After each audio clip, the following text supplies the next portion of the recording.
안녕하십니까. 암호화폐 정보를 전달해드리는 닥터 비트맨입니다. 네, 평일의 마지막인 금요일의 아침이 시작이 되었습니다. 네, 오늘만 지나면 즐거운 주말이 시작이 되게 되는데요. 네, 어제부터 시작해 오늘 오전까지 비가 온다는 소식이 나오고 있습니다. 외출하실 때 우산 꼭 챙겨 나가시길 바라면서 네, 금요일의 아침은 과연 어떠한 소식들이 반겨주게 될지 보도록 하겠습니다. 네, 현재 비트코인의 가격이 소폭 하락을 하고 있습니다. 현재 5분간 1.01% 하락을 하며 현재는 6,621.28달러를 유지하고 있는데요. 네, 현재 비트코인의 가격이 어제 저녁부터 소폭 하락한 모습을 보여주고 있습니다. 네, 이러한 하락에도 불구하고 최근 암호화폐 시장에 나오는 소식들은 긍정적인 소식들이 계속해서 나오고 있는데요. 네, 최근 비트코인의 가격과 상관관계가 높은 USDT 테더의 추가 발행 소식이 계속해서 나왔죠. 네, 최근까지 2억 5천만 개의 USDT가 추가 발행이 되면서 이것이 암호화폐 시장의 상승장을 이끌지 않겠냐는 관측들이 있었습니다. 네, 이와 더불어 지난 24시간 동안 11개의 거래소에 엄청난 양의 USDT가 순유입이 되었다고 하는데 한번 보도록 하겠습니다.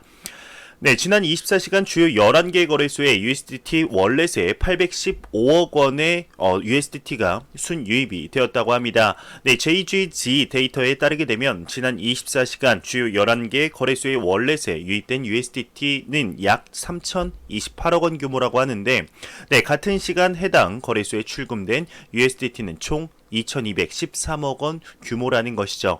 네, 이로써 지난 24시간 해당 거래소 월렛에는 약 815억 원 규모의 USDT가 순유입이 되었다고 합니다. 네, 지난 24시간 동안 엄청난 양의 테더가 유입이 되었다고 하는데요. 네, 테더의 경우는 비트코인의 가격과의 상관관계가 매우 높은 편이기 때문에 항상 귀추가 주목이 되죠. 네, 여러분들은 암호화폐 시장에 언제 투자하기 시작하셨나요? 대부분의 분들이 이제 2017년 말 2018년 초 암호화폐 시장에 대상승장 때 투자하지 않으셨을까 생각이 듭니다. 네, 이 초 강세장 당시에도 USDT의 발행량이 급증을 했었다고 하는데요. 한번 보도록 하겠습니다. 네, 업계 전문가들은 USDT 2017년 BTC 초강세장 당시에도 발행량이 급증을 했었다 이렇게 이야기를 하고 있습니다.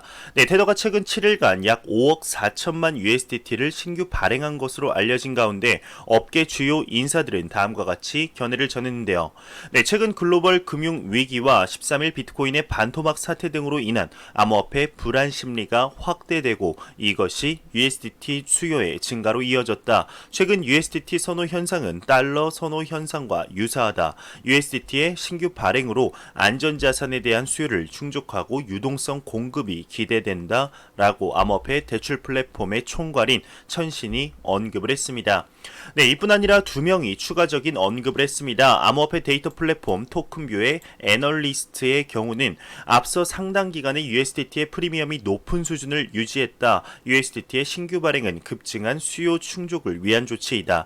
지난번 USDT의 신규 발행 급증 시기가 2017년 11월부터 2018년 1월이었다는 점이 주목이 된다라고 언급을 했죠.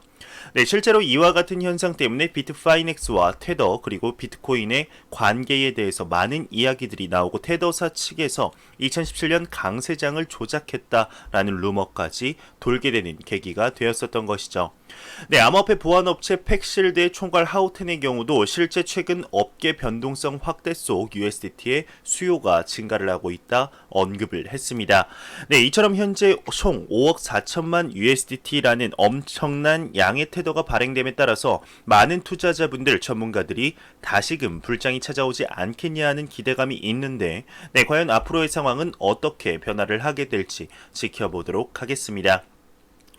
네, 최근 들어서 비트코인의 선물 거래량이 계속해서 줄어들며 선물 거래소 중 1위 거래소라고 할 수 있는 비트맥스의 경우 역대 사상 최저치를 기록하는 지경에 이르렀죠. 네, 하지만 작년 암호화폐 시장의 빅3 이벤트라고 할 수 있을 정도로 많은 기대감을 모았던 거래소 벡트의 경우 거래량이 높은 폭으로 상승을 하고 있다고 합니다. 네, 이에 관한 내용 보도록 하겠습니다. 네, 지금 리서치에서는 벡트의 실물 인수도 선물 거래량이 전월 대비 지금 44% 상승을 했다 이렇게 내용이 나오고 있습니다. 네, 암호화폐 전문 미디어 코인텔레그래프가 최근 시장 불확실성 확대에도 불구하고 팩트 실물 인수도 선물 거래량이 증가세를 유지하고 있다고 전했습니다. 네, 보고서에 따르게 되면은 이제 20일 기준 팩트 BTC 실물 인수도 선물 거래량은 지난달 대비 44% 증가했다고 하는데요. 네, 팩트의 경우 현금이 아닌 현물로 거래가 진행되기 때문에 실제 비트코인의 유동성에 영향을 미쳐 많은 기대감을 모았었던 것이죠. 네, 긍정적인 소식인 것 같습니다. 네, 이러한 소식과 더불어서 최근 앞서 잠깐 나왔던 지난 목요일 비트코인 반토막 사태 이후 비트코인이 안전자산이냐 아니냐 의견이 양립되는 중이죠. 이 안전자산에 관해 언급한 자가 나왔습니다. 누구인지 그리고 어떻게 말했는지 한번 보도록 하겠습니다.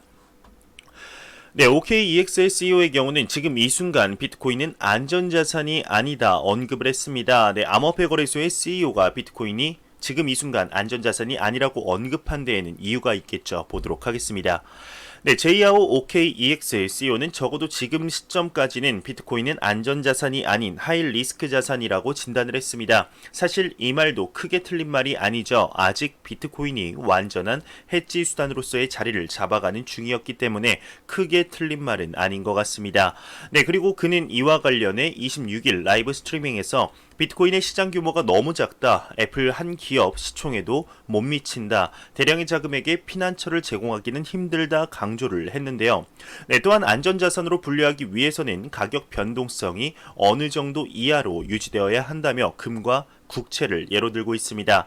네, 반면 비트코인의 가격 변동성은 너무 높다며 지난 3개월 유동성 위기로 대량의 자금이 금과 국채로 쏠렸고 이로 인해 변동성이 확대됐다. 그 결과 금과 국채는 안전자산임에도 폭락을 했다. 부연 설명했습니다. 네, 암호화폐 거래소 CEO의 언급을 보았습니다. 현재 비트코인의 위치가 새로운 디지털 골드로서 새로운 안전자산 그리고 해지 수단으로서 자리를 잡아가는 중은 확실합니다. 네, 그래서 CEO 또한 지금 시점까지는 이라는 단어를 쓴 거겠죠. 네, 글로벌 증시 및 암호화폐 시장, 금, 채권 등이 동시 폭락한 때에는 모든 자산이 폭락을 했었기 때문에 사실상 이로 인해 안전자산이 아니라고 하는 것은 지금 조금 모순이 있지 않나 생각이 들게 합니다. 네, 이 이야기는 저뿐만 아니라 많은 전문가들 또한 동의하는 사실인데 얼마 전 미국의 무제한적 양적 완화 이후 미 증시 및 유럽 증시는 하락을 했지만 비트코인은 상승을 하면서 다시금 안전자산으로서의 모습을 보여준 바 있습니다.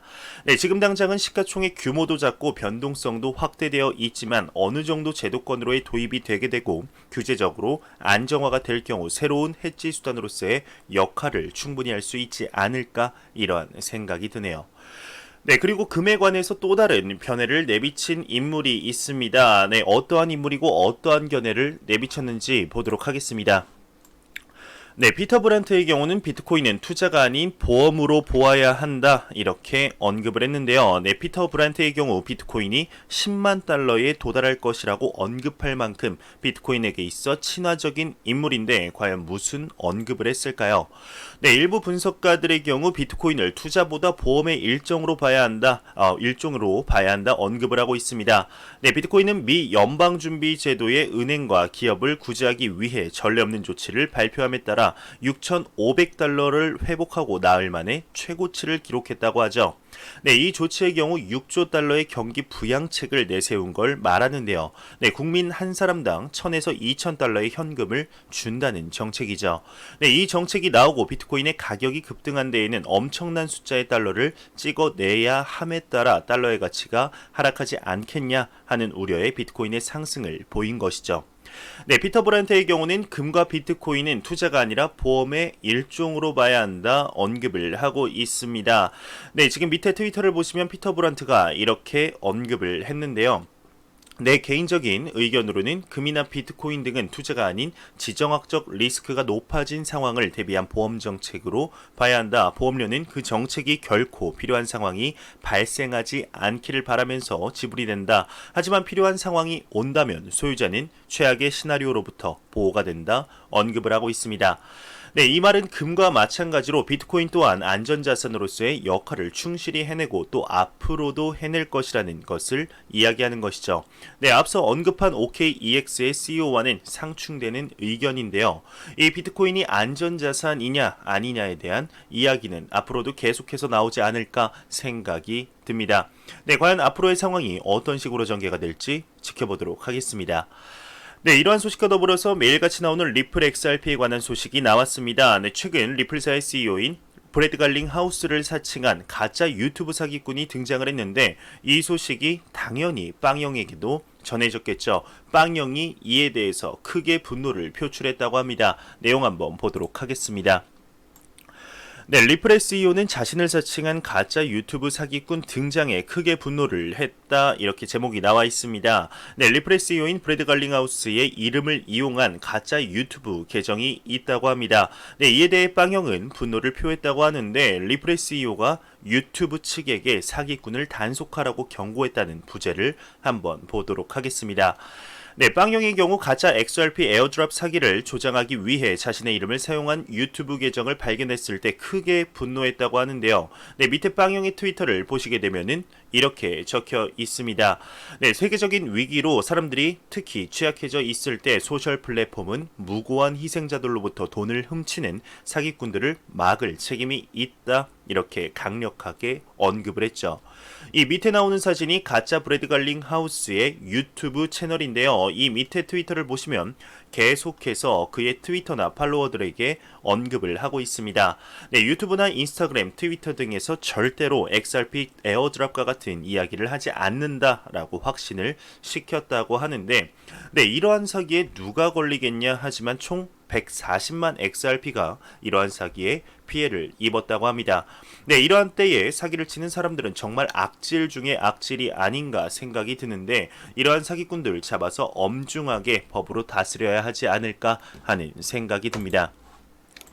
네, 한 데이터 분석이 나왔습니다. 한 데이터에서 미국 암호화폐 보유량 높은 도시 순위와 보유 내역을 이렇게 공개를 했습니다. 과연 제일 높은 도시는 어디인지 그리고 가장 높은 보유 내역은 어떻게 되는지 보도록 하겠습니다.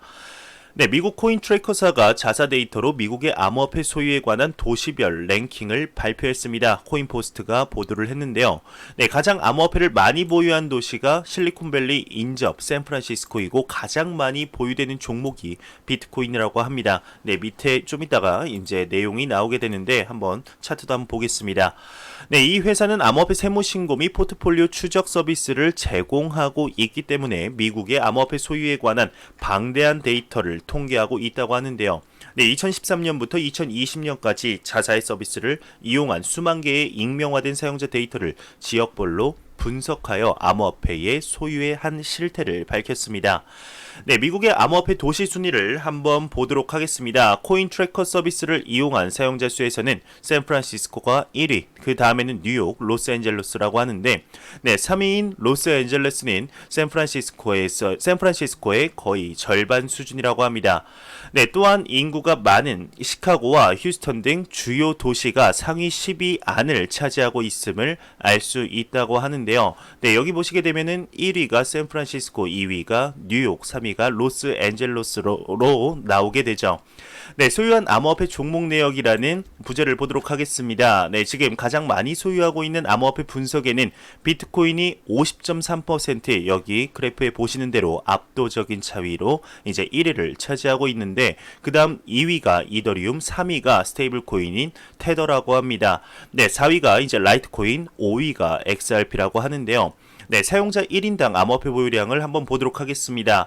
네, 그 다음으로 코인 트래커가 분석 대상으로 삼은 것이 사용자 1명당 암호화폐를 가장 많이 보유하고 있는 도시라고 하는데 이 역시 1위가 지금 샌프란시스코로 나오고 있죠.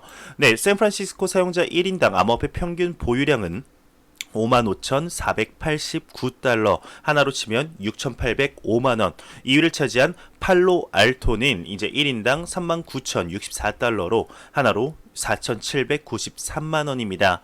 네, 1위부터 10위까지 데이터를 종합하면 상위 10개 도시의 1인당 평균 보유량은 28,506달러, 하나로 치면 3,497만 원 수준이 되게 되는데요.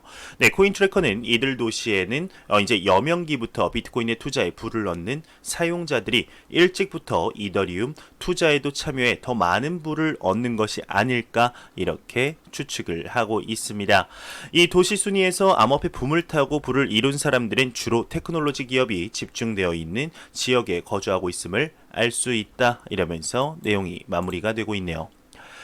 네, 이에 관한 소식과 더불어서 지금 일본에 관한 소식이 나왔습니다. 일본의 비트뱅크는 최근 암호화폐 폭락 주간에 계정 등록수가 오히려 40%가 늘고 있다고 합니다. 지난 목요일 비트코인 반토막 사태에도 불구하고 비트코인에 대한 관심이 줄지 않는다는 걸 반증하고 있다 이렇게 이야기를 하고 있는데, 네, 일본 암호화폐 거래소 비트뱅크는 12일 비트코인 폭락 후에 주간 계좌 등록자 수가 40% 증가를 오히려 하고 있다 이렇게 하고 있습니다. 지난주 목요일 비트코인이 50% 반토막이 났었죠.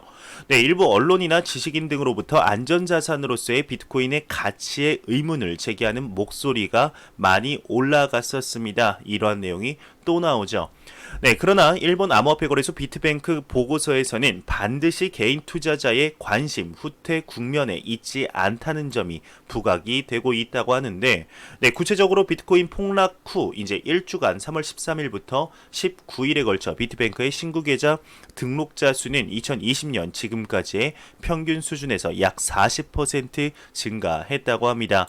네, 이에 따라서 비트코인에 대한 개인 투자자들의 관심이 사그라지지 않았다며 오히려 비트코인을 더 저렴한 가격에 살 수 있는, 즉 저점 매수의 기회로 보는 움직임이 뚜렷하다는 관측이죠. 네, 2018년 암호화폐 겨울과의 차이점이라는 부제를 한번 보도록 하겠습니다. 네, 이 보고서에서는 이제 2018년 11월경부터 암호화폐 가격 침체가 이어진 암호화폐 겨울과 현재 상황은 전혀 다르다 이렇게 지적을 했습니다. 2018년 11월경부터 이제 이루어진 암호화폐 겨울의 경우 역대급의 최장기간의 암호화폐 겨울이었죠. 이 기간을 견딘 여러분들이 정말 대단한 것 같다 이런 생각이 듭니다. 네, 이전에 암호화폐 겨울 때 비트코인 가격은 오랫동안 침체 그리고 변동성과 거래량은 거의 최저치를 기록하며 강한 매도 압력이 이제 중장기적으로 관측이 되었었는데, 또한 그 시기에 비트뱅크의 계좌 등록자 수도 격감이 되었다고 합니다. 경영 면에서도 타격을 받고 있던 것을 밝혀냈는데요. 네, 한편 이번 폭락 이후 가격은 60% 이상 반등을 했죠. 앞서 언급한 것처럼 오히려 계좌 개설자 수도 이렇게 늘었습니다. 변동성과 거래량 또한 최대치의 수준을 유지하고 있는데, 이 같은 가격의 상승에는 개인 투자자들의 행동에 의한 것이 크다 이렇게 추정이 되고 있습니다. 네, 이러한 관심이 높아지는 배경에는 당연히 이제 얼마 남지 않은 한 2개월 앞으로 다가온 비트코인의 채굴 보상이 반으로 주는 반감기에 영향이 크지 않을까. 여기서도 이제 구글 트렌드 지수가 나오게 되는데, 네, 바이 비트코인 그리고 비트코인 해빙이라는 비트코인 반감기라는 검색 수를 확인하게 되면은 그 값이 급격히 증가하고 있음을 알 수 있죠. 네, 구글 트렌드 지수 같은 경우는 비트코인의 가격과 정말 높은 상관관계를 보이는 이런 도구이기 때문에 정말 좀 더 관심 있게 지켜봐야 되지 않을까 싶습니다. 현재 바이 비트코인이라는 검색어 수가 바이 골드, 즉 구매라는 이 검색어 수보다 급증한 것을 보면 얼마나 많은 분들이 비트코인 반감기 때 비트코인이 역사적으로만 흘러간다면 더욱더 큰, 역사적으로 더욱더 높은 상승률을 볼 수 있지 않을까 하는 기대감이 있으신 것 같습니다. 실제로 그렇게 됐으면 좋겠다 생각이 드네요. 네, 마지막 소식입니다. 안 보고 가면 섭섭하겠죠. 네, 크립토 공포 탐욕 지수입니다. 네, 크립토 공포 탐욕 지수가 전날보다 1포인트 상승한 14를 기록을 했는데, 극단적인 공포가 지속이 됐지만 투자 심리는 소폭 회복된 모양새죠. 네, 14 정말 높지 않습니다. 지금 며칠 전부터 10, 11, 12, 13, 14 이렇게 1포인트씩 증가를 하고 있는데요. 네, 지금 3월달이 지금 한 5일 정도, 4일 정도 남았는데 이 기간 동안 뭐 60, 70을 기대하는 것은 조금 높은 수치지 않을까 생각이 듭니다. 네, 한 3, 40 정도만 이렇게 회복을 해도 선방을 하는 것이 아닐까 생각이 드는데요. 네, 공포탐욕 지수 같은 경우는 유동성 25%, 거래량 25%, SNS 언급량 15%, 설문조사 15%, 비트코인의 시가총액 비중, 즉 비트코인의 더미넌스가 10%, 구글 검색량 10% 등을 기준으로 산출이 되게 됩니다. 네, 제가 준비해온 소식은 여기까지입니다. 마지막으로 코인마켓캡에서 가격 보고 마무리하도록 하겠습니다. 네, 코인마켓캡에서 메이저 탑10 코인들 전반적으로 살펴보도록 하겠습니다. 네, 비트코인의 경우 0.3% 하락하며 807만원대, 이더리움이 16만 5천원대를 기록하고 있네요. 네, 지금 변동률은 마이너스 0.58%입니다. 네, 시가총액 3위의 리플 XRP 같은 경우는 0.49% 지금 상승을 하고 있으며 시가총액 12위의 모네로 같은 경우는 현재 높은 상승률을 보여주고 있습니다. 9.34% 상승한 모습을 보여주고 있네요. 네, 제가 준비한 소식은 여기까지입니다. 영상이 도움이 되셨다면 구독과 좋아요 그리고 광고 한 편만 처음부터 끝까지 시청해 주시기 바랍니다. 이 채널은 오직 광고 수익으로 운영이 되게 됩니다. 항상 영상 시청해 주시는 시청자분들, 구독자분들 너무나 감사합니다. 저는 다음 영상으로 찾아뵙도록 하겠습니다. 지금까지 닥터 비트맨이었습니다. 감사합니다.